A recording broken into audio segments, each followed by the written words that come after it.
Danny Flexant here for Seconds Out with Frank Warren, legendary Hall of Fame promoter. Frank, how you doing today? I'm doing good. How are you doing? I'm doing very well. Good Obviously, man. coming off the press conference for Anthony Yard against Yeah. Lyndon Arthur.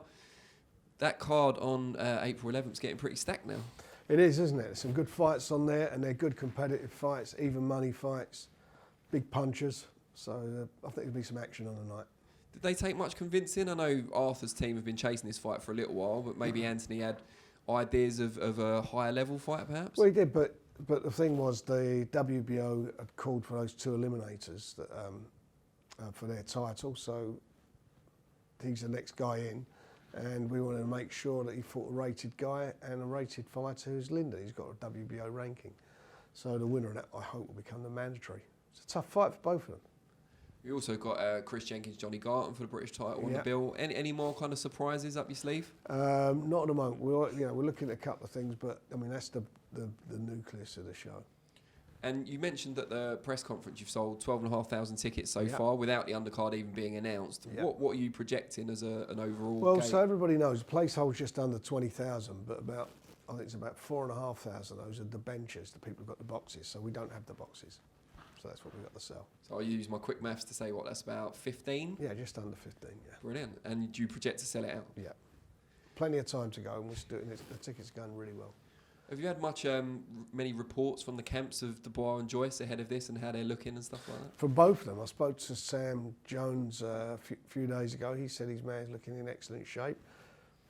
But he should look in excellent shape. He's in a tough fight, and the same for Daniel as well. You know, Martin's really pleased the way the training's going, so I think there's going to be no excuses on the night from anybody.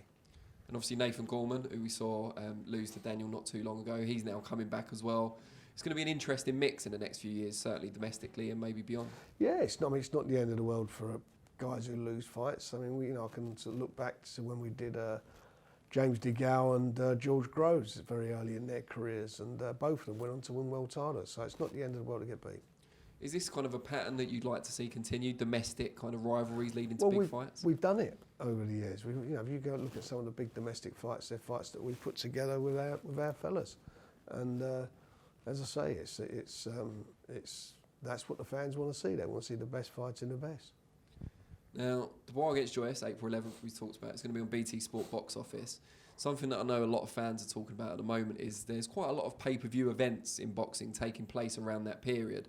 Obviously, that's the only one on BT Sport, but there's a few on Sky, I think 3 in a short period of time. Joshua, White, Povetkin and Chisora Usyk, which hasn't officially been announced yet, but we're expecting it at the end of May.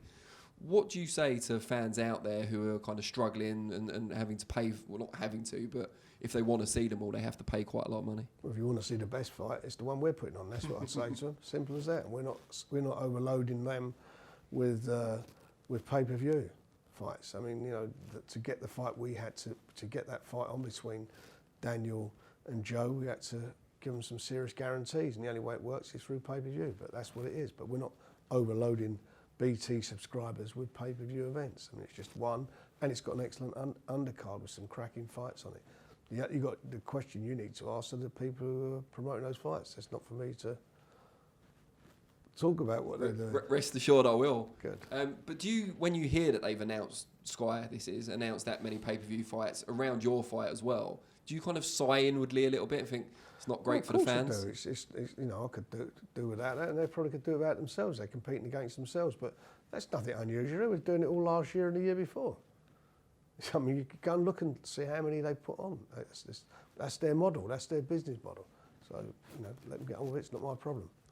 Will we see, with that being their business model, if that is the case, will we see BT stepping into the void a bit more, so more regular BT sports shows? We do the same as we always do. We have a contract with them to deliver a certain amount of dates per annum, and we will carry on doing what we've been doing since we've been with them, which is delivering quality events. And if we've got to step up to compete with, which we have to do to compete at a certain level in the market, then some of those events will be pay-per-view. Can you project any fights that you see in the future, maybe the rest of this year, that could end up being pay-per-view for you guys? Big fights? Joshua and Tyson. Or I should say Tyson and Joshua. Yeah, that'd be one, certainly. And I'm sure there's a couple of other fights out there, but I'm not even thinking about that at the moment. I'm just thinking about what we're doing there. And obviously working our way towards our guys getting exposure. It's very important they get exposure and get seen by the public. That's why we did that last one as well at your call with ITV. You know, we worked very hard to get some exposure there for some of our guys, and they got some good. They were seen by quite a few people. Is that a relationship that's likely to continue? We hope so, and we're working on it.